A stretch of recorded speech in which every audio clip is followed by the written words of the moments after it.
was sitting there with my parents, like I said, feeling kind of silly. And Allie, you know, he and I both have a problem with being late. Well, I'm so much better, and actually he thinks I'm worse than him, but we're probably about the same, and we have improved. But he had come late to church, so they didn't introduce me to him yet, and I had no idea what I was in for in meeting him. But as soon as church was over, and I guess he was down back in the back of the audience, was kind of looking up my way, and he saw my mother, and I think he told that story where he thought it might have been my mom that he was going to date. And then when he saw me, he thought I looked too young, and I was looking good. I was looking good.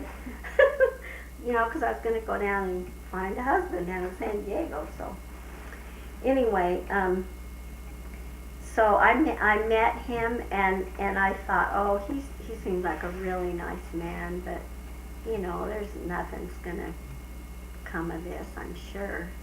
But we had a nice day that day, and my dad, he's so outspoken at times, and when we were at Joyce and Paul's, he was saying, well, let's get the bishop over here right now, we'll just get him married.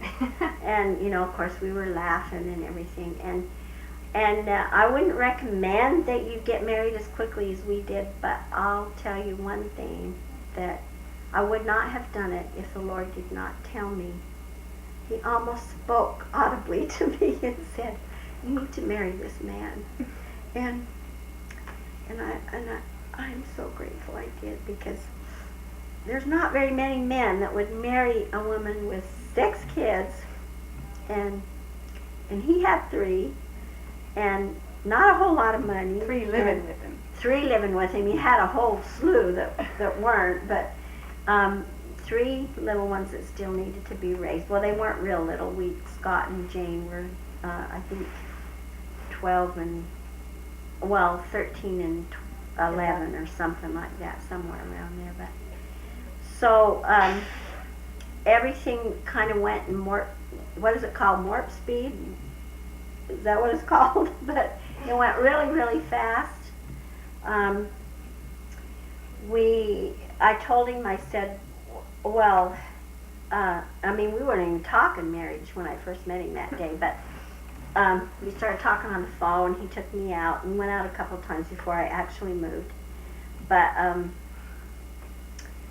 we met June 20. Well, Allie said 21st, so 20th, 21st, whatever. And then we got married on July 11th. But when I left, I told him, well, dates. Well, let me tell you another thing that happened to me.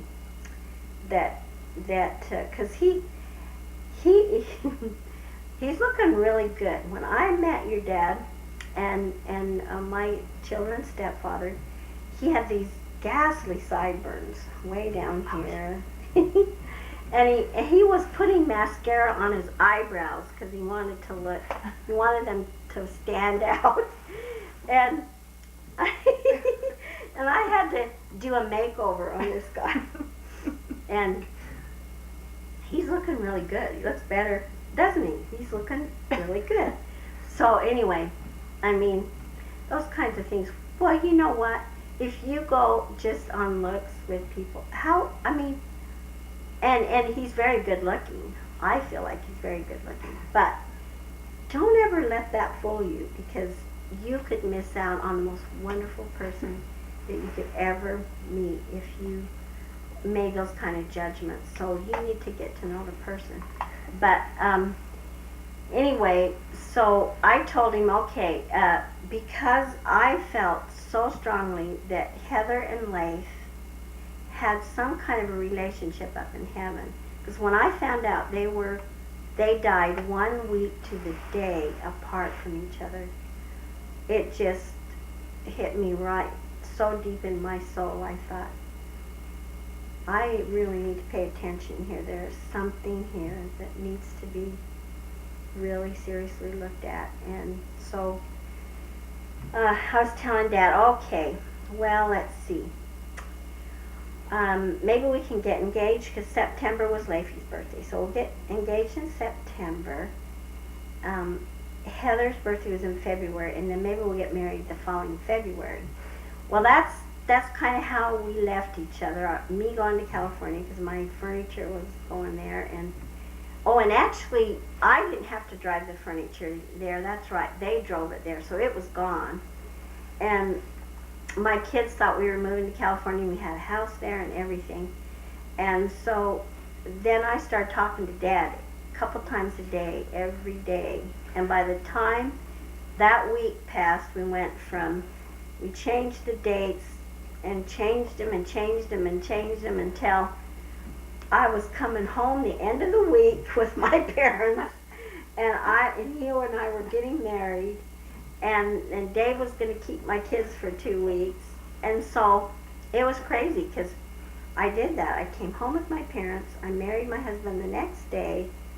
My kids weren't even at my wedding, and none of his kids were at. Well, yeah, Jane and Jake and Scott were, and then his brothers on either side, and Joyce and Paul. Where'd you get married? We got married in the living room in Wendell by the Hansons because the Manti Temple was closed for cleaning or refurbishing or something. So we just got married, and that was the start of everything. And then we. Just a month after we got married is when Jamie got hurt. I spent 6.5 months in the hospital with her, coming home on the weekends. And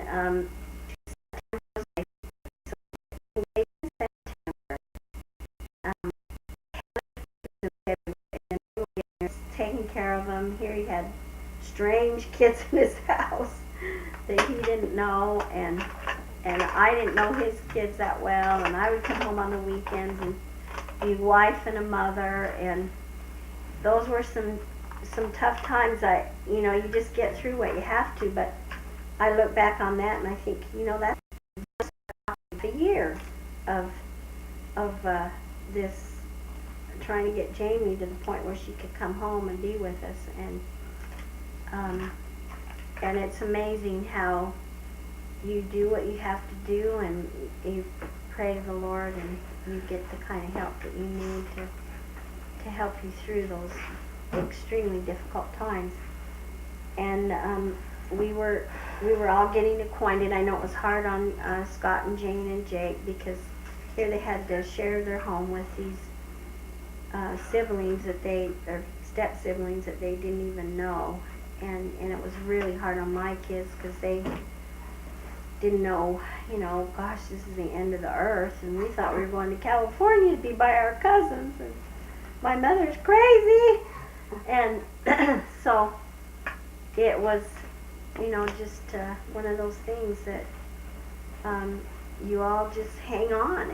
Sometimes when you're trusting the Lord through tough times, I describe it as you're in a roller coaster and you are hanging on.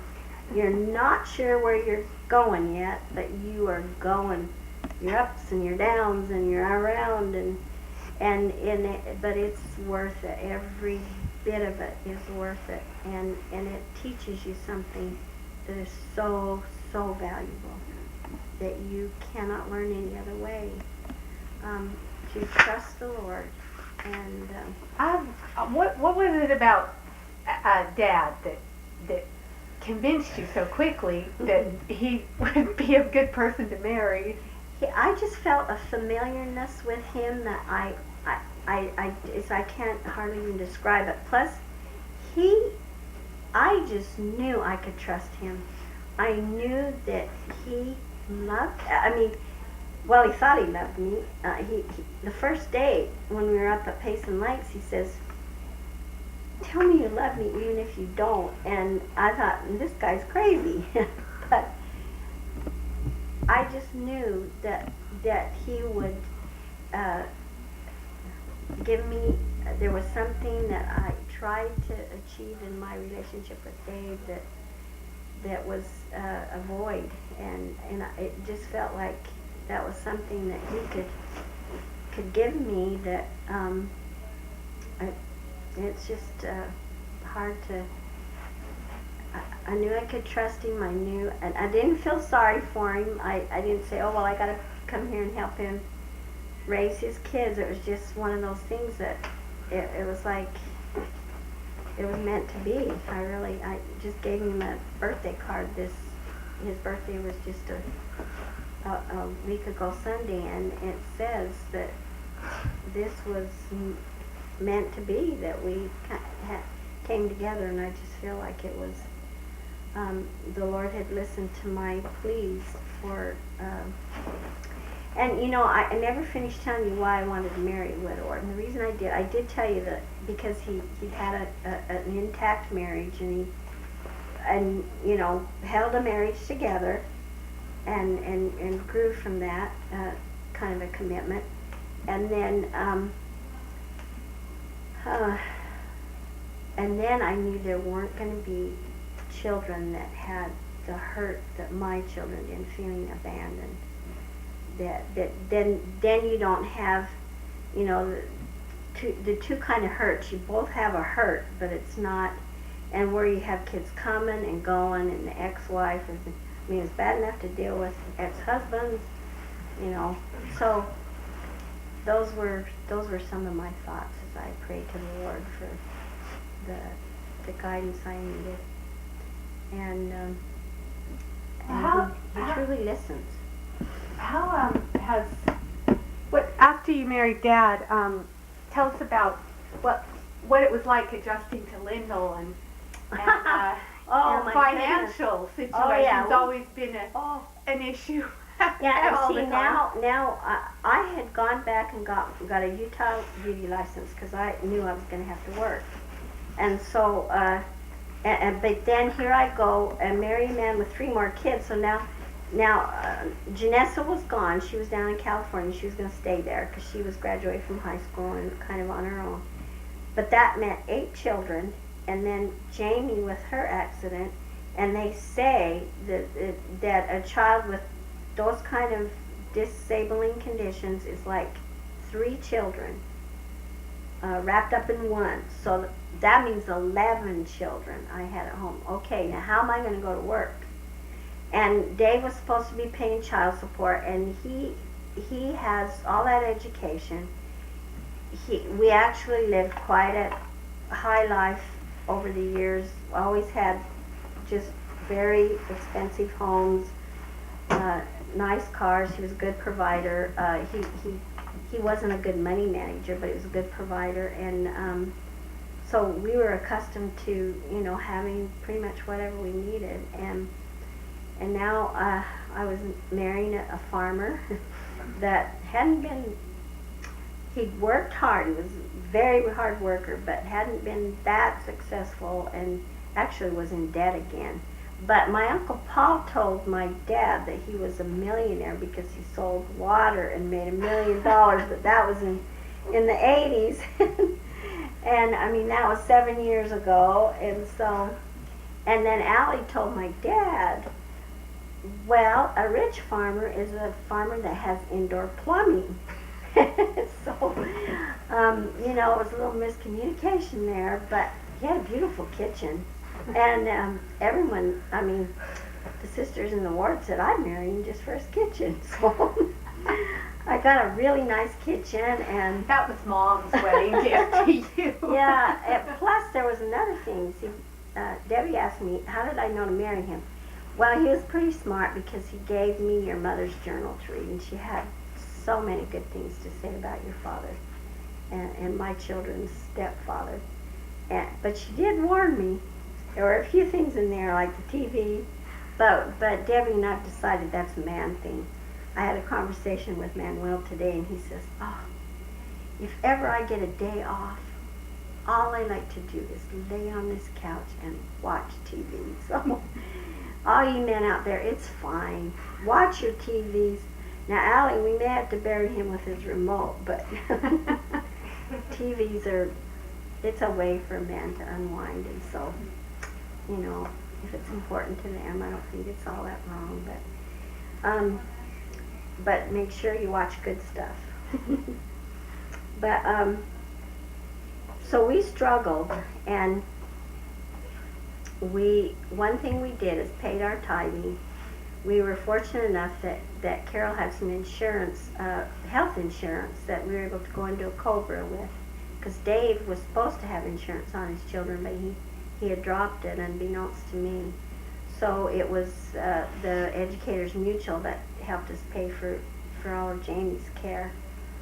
And then we did get a little out of him, but he's the kind of guy that wants to dictate, how he gives his money, and that was quite frustrating to us, because really the way that you pay child support is you pay what the courts tell you to, and finally after 16 years he learned that lesson the hard way, because of Allie we kind of kept after him in the courts, and finally he did have to pay out a few times, which really bothered him, but it was okay, because he did need to learn that. He needed to have an irritation. My husband can really be an irritation, my present husband, but only for the right reasons. So anyway, but as long as it just seemed like miraculous things would happen as long as we paid our tithes and offerings, and we got through it. And we never really had a lot of surplus. I mean, it wasn't too long after we were married that within the next 5 years we had kids leaving high school and go on missions, going to college. We were in this financial situation where our kids could apply for Pell Grants. My dad and mom lived there in Lindell by then. They helped us with missionaries. We had 3 missionaries out at once. That was Holly and Scott and Matt. Holly was in Croatia, Matt was in Brazil, and Scott was in Peoria. And the bishop helped us. He always told us, if you have kids that want to fill missions, that are worthy, and you don't have enough money, we have so many people in our ward the elderly couples that decide they don't want to go on missions, but they want to help the missionary program. So we somehow made it. We even had some relatives give us, I can remember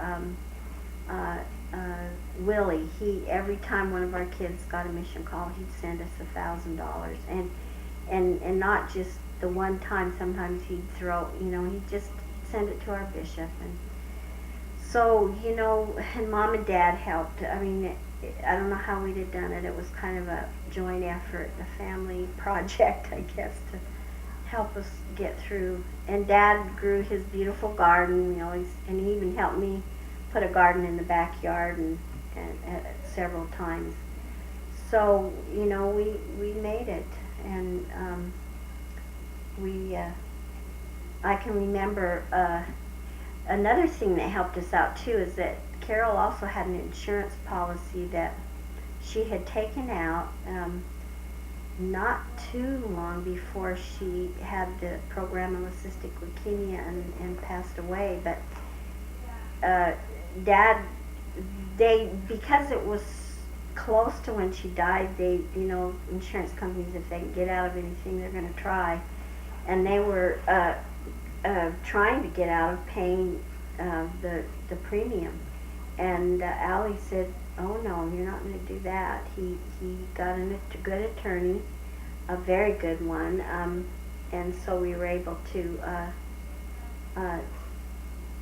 get the insurance company. And they not only paid what the premium was, but they paid more because they settled out of court, and it ended up taking care of our farm debt, because there was some farm debt. I mean, he was preparing me that I may have to go live in Cora Carrington's house that was vacant and had been for years, and I was thinking, uh-oh, that doesn't sound like anything I want to do, but I'll do whatever I have to, because I know, somehow the Lord blesses you. But so we didn't lose our home, we didn't lose the farm, and what happened was our home ended up being paid for, and still is to this day. We do not have a mortgage on our home, and we were able to pay off the debt on the farm and any credit card debt we had, which was very little, And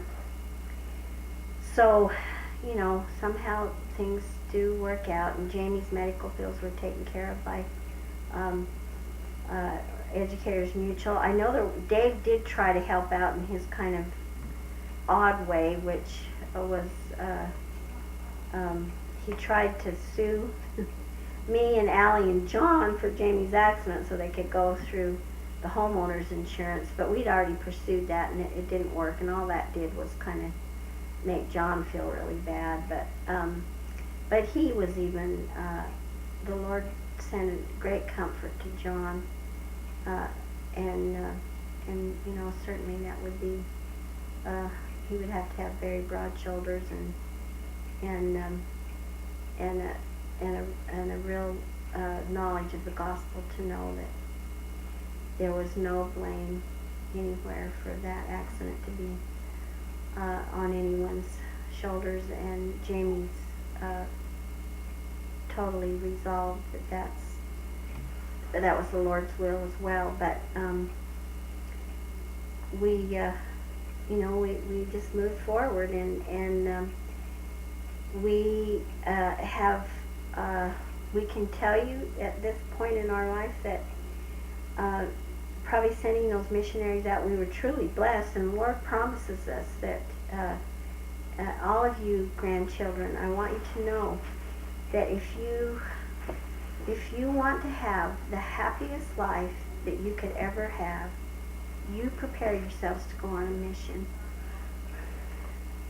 And Grandpa and I are going on one too, so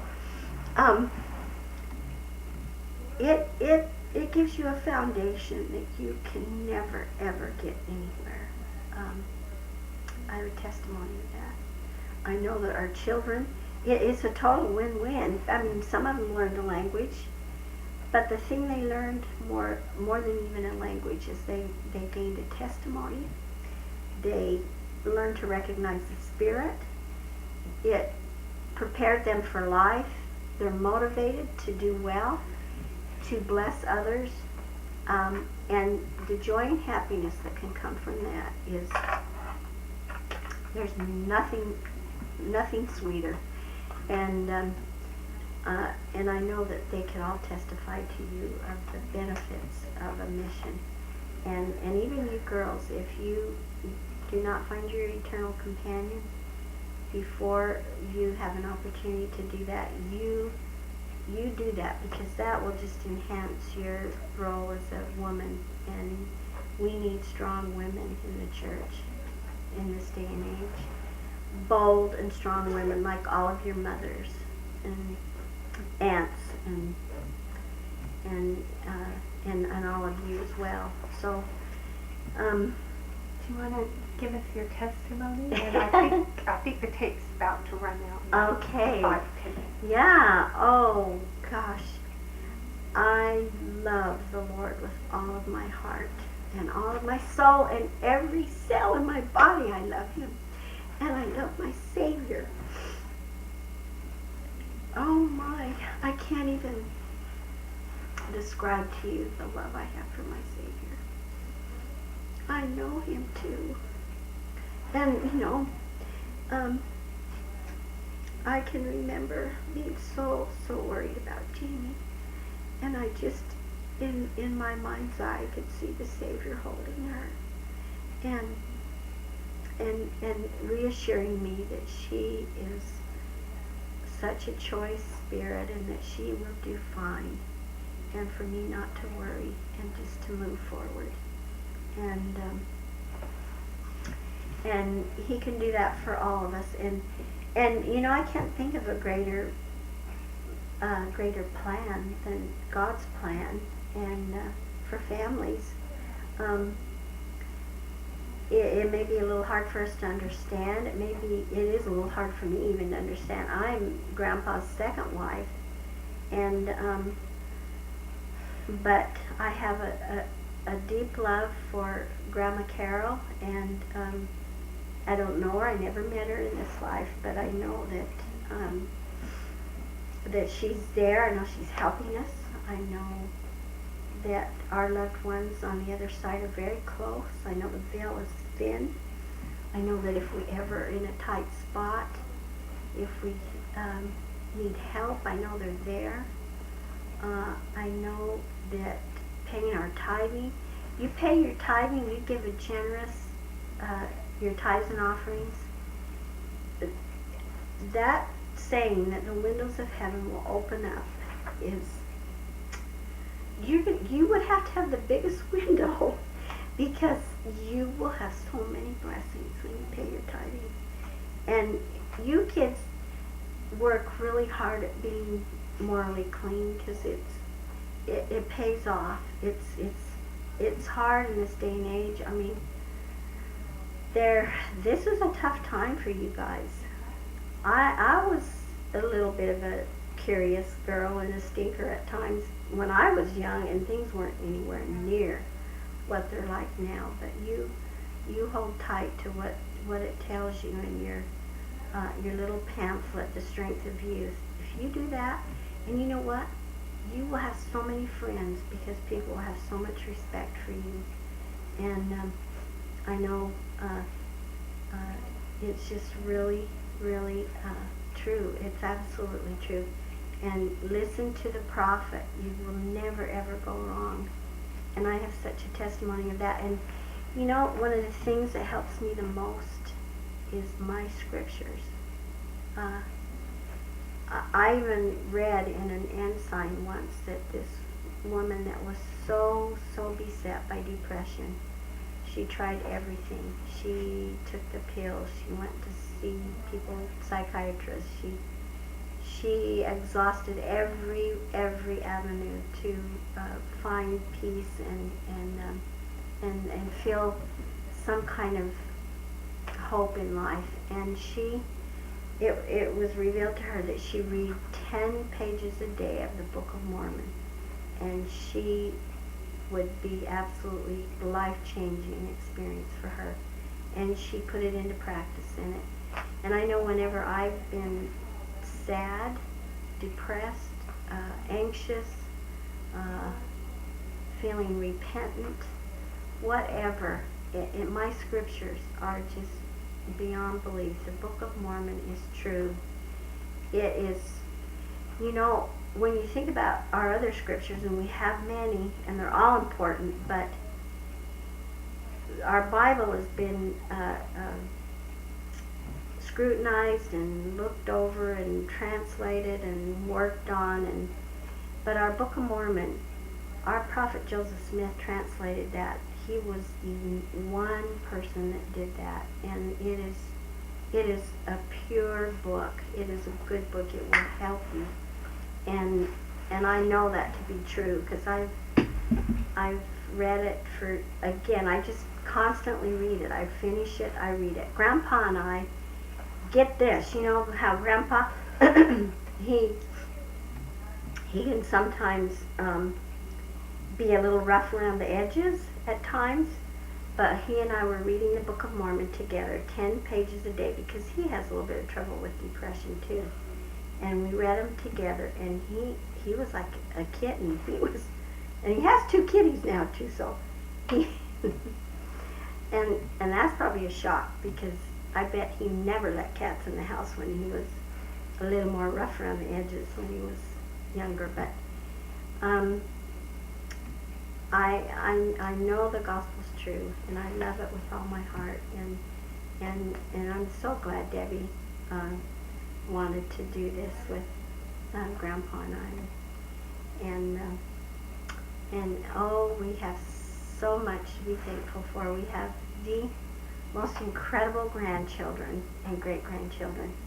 There's not one of you that we don't absolutely cherish and think you're the most beautiful, most gifted, smartest, and you just keep up the good work.